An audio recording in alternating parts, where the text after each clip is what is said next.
So there's a Democratic senator by the name of Alyssa Slotkin, and this senator is basically Chuck Schumer's hand-picked successor to lead the Democratic Party. Schumer loves Alyssa Slotkin. Now, we're going to talk more about her in a little bit, but she came out recently and basically criticized Bernie Sanders and AOC, and she repeated a Rahm Emanuel line where she said, I don't know why you keep talking about oligarchy. That's not going to land with the American people. They don't even know what oligarchy means. Now, first of all, that's already been debunked because Bernie and AOC are putting up prime Beatles-like numbers at their anti-oligarchy tour. I mean, you're talking 35,000, 38,000, sizes that are even bigger than Bernie's 2016 and 2020 campaigns, his rallies then. And he's always had big rallies. But we're talking, I mean, people are ready to go, bro. They hear this message. They love this message. They can't wait to fight back against Trump. They can't wait to fight to reduce income and wealth inequality and give everybody universal health care and end the corruption and the bribery in our system. So she's just factually wrong to say, this isn't going to work. It's literally working. Alyssa Slotkin, if you want to lead the way, go ahead and try. Go ahead and try. Set up a rally. Shit, do it in your home state. I don't give a fuck. You know how many people are going to show up? 13. And 4 of them are going to be your family members. So I love this, like, lobbing bombs from the sidelines. Like, nobody's preventing you from getting in the fight. You want to get in the fight and see how you do. And I guarantee you the anti-oligarchy message is going to blow your ass out of the water. So she's criticizing it. Rahm Emanuel's they don't even know the word oligarchy. Okay, well, Bernie was asked about what Alyssa Slotkin says, and he lets her rip. Let's go. Ask you about something that your colleague, Senator Alyssa Slotkin, said. She said Democrats should stop using the term oligarchy because it's a phrase that doesn't resonate with all Americans. Are you missing a chance to speak to a wider audience, Senator?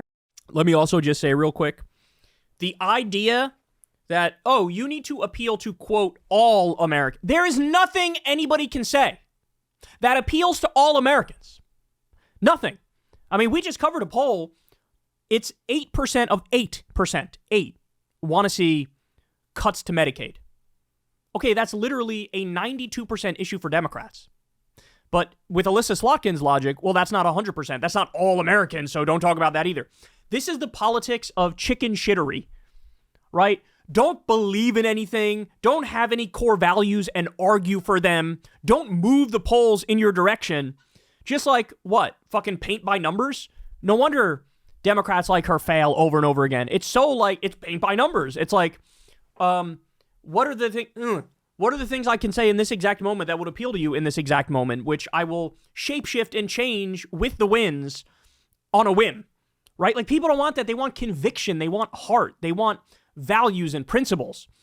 So she's already wrong. But anyway, let's listen to his answer. She said Democrats should stop using the term oligarchy because it's a phrase that doesn't resonate with all Americans. Are you missing a chance to speak to a wider audience, Senator?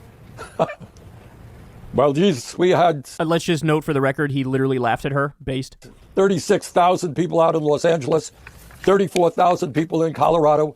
We had 30,000 people in Folsom, California, which is kind of a rural area. I think the American people are not quite as dumb as Ms. Slotkin thinks they are. Sassy much, Bernie? Sassy much? By the way, that, what was it, Folsom, California? That place where they held a rally, 30,000 people showed up. The population size was like just shy of 90,000 or something. You almost had half the people show up.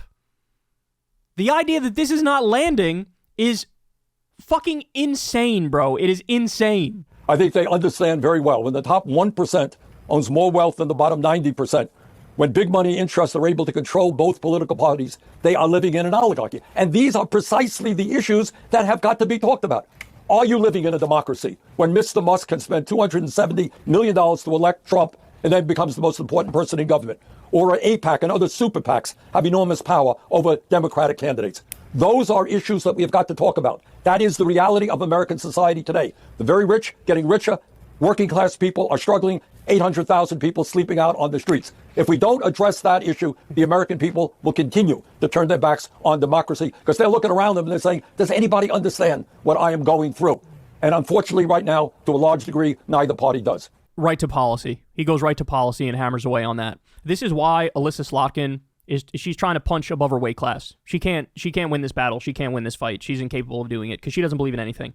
And Bernie he stands on his principles, right? And if you actually believe in something to your core, you're always going to win a fight with some wishy-washy goon who doesn't know anything and doesn't really care about anything. So, by the way, let's talk about why she's really slamming the idea of running against oligarchy. The reason why she's doing that is because she wants that sweet, sweet oligarch cash when she runs for higher office. That's what she wants. In the same way, remember what happened with Hakeem Jeffries in the wake of Trump taking back the White House? He went to Silicon Valley, hat in hand, got down on his knees, and started begging the tech overlords, the tech broligarchs, please, we'll represent you well, I promise. We'll be on your side. Just keep donating to the Democratic Party. We really need the funding. So literally, let's go to enemy territory and bend the knee and cave and cuck yourself. At the same time, what Hakeem Jeffries should have been doing is apologizing to pro-Palestine, anti-genocide protesters and young people and saying, we let you down. We need to adjust course. It's untenable, the direction that we went. This is what we need to do in order to fight back and win. We actually have to stand for something. We have to be anti-war. We have to end the genocide. What he should have been doing is going to small dollar donors and saying, we're going to represent the American people better and you're going to vote for us because we actually believe in something. We believe in social democracy. We're going to bring it back. We're going to get rid of income and wealth inequality. We're going to have universal health care. Instead, he went to the big money donors. Just like Hakeem Jeffries, Alyssa Slotkin wants that sweet, sweet oligarch cash. And she's acting like the year is 1996 and this is politics as usual and the Republican Party are not a fascist death cult.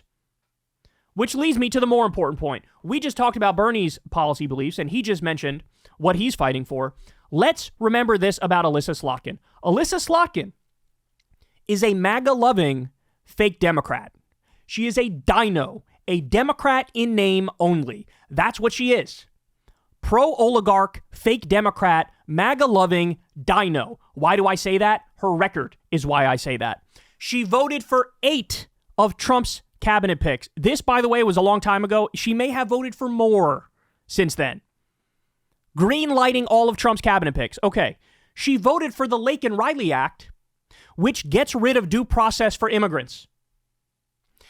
She was a George W. Bush national security advisor. You know, the guy who did multiple illegal wars against countries that didn't attack us and spent trillions of dollars and killed hundreds of thousands of civilians? She was a national security advisor to the bloodthirsty neocon imperialist warmongers. She was the first Democrat endorsed by Liz Cheney. She is pro-Israeli genocide. She was pro-TikTok ban. She is anti-student debt relief. And now she's going, oh, don't talk about oligarchy. Don't do that. I disagree with that strategically. The reality is, no, she doesn't. No, she doesn't. She disagrees with it substantively. She has made peace with the oligarchy. She raises money from the oligarchy. She will represent the oligarchy. Don't talk to me about the direction the Democratic Party should go in if you voted for 8 of Donald Trump's cabinet members. 8. Don't talk. You're responsible for this. You're responsible for this. It's fucking shameful. It's absolutely fucking shameful what we're talking about here. Slotkin was also heavily backed by crypto and tech billionaire-backed Fairshake. So also funded by the crypto bros. The crypto bros, as you all know, they're all scam artists. Crypto is nothing but a massive scam industry. It is a fraud industry that shakes down billions of dollars from unsuspecting people who don't know any better. So that's who Alyssa Slotkin is. Now, let me give you the good news. The good news is she's barbecue chicken. I'm sorry. The Rahm Emanuels, the Alyssa Slotkins, all the people who are coming out of the woodworks to be like, hold your horses now. Don't be too anti-billionaire, bro. All of those people are done. It's over. It's a wrap. No matter how much money they raise, we are going to beat them. Why? Because now the issue is rock solid to the American people. They see Elon Musk slashing pediatric cancer research illegally. They see Elon Musk getting rid of Meals on Wheels illegally. They see him looting the treasury, taking $38 billion in subsidies while he cuts government for you. They see him cutting Social Security, slashing 50% of the Social Security offices and cutting off the phone line and trying to make it collapse under its own weight.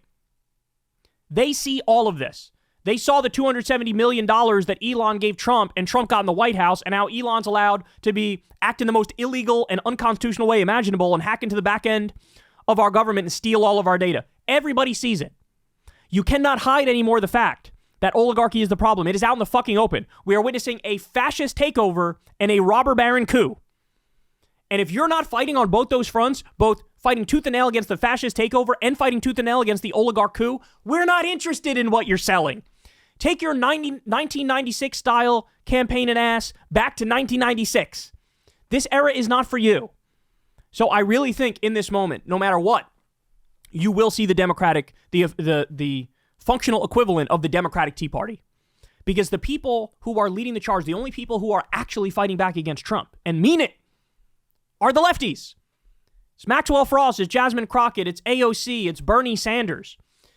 These are the people who are, Tim Walz, out everywhere, doing rallies, doing town halls, telling people what's happening, going on TV and explaining it all. You don't get to pick your leaders. Leaders emerge. Chuck Schumer tried to handpick Alyssa Slotkin. Oh, you're going to be the leader. Good luck with that. You are a MAGA-loving fake Democrat. You are a dino, a Democrat in name only. You are pro-oligarch, pro-crypto. This moment is not for you. We don't need half MAGA Democrats. What we need is the exact opposite. We need people who are going to fight tooth and nail on everything and then represent a big, bold counter agenda. They say the problem is immigrants. We say, no, it's fucking not. They say the problem is trans people. We say, no, it's fucking not. The problem are the billionaires. The problem are the multinational corporations and the legalized bribery in this system. And we will do everything to rein the oligarchy in, to arrest the criminals, the fraudsters in that group, the criminal billionaires who are destroying this country. And we will revive FDR's legacy. His legacy of a new economic Bill of Rights. We're going to raise the minimum wage. We're going to pass the PRO Act so everybody has a right to join a union. We're going to do universal health care. We're going to do free college education. We're going to get rid of the medical debt. We're going to get rid of the student loan debt. We're going to tax the wealthy and redistribute that money to the American people to give them a chance at the American dream, which is now dead. That's what we're going to do. And it doesn't matter how hard you try. People like her will not be able to stand in the way because nobody's interested at all in what she's selling. So right now, she can try to counter the rise of AOC and Bernie. But ladies and gentlemen, this is like pissing into the wind. This is like a kindergartner trying to take a swing at prime Mike Tyson. It ain't going to fucking work. Hey, y'all, do me a favor and like and subscribe. It helps out big time in the algorithm. Click the bell as well for notifications when videos drop. And watch that video on screen right now. You know you want to.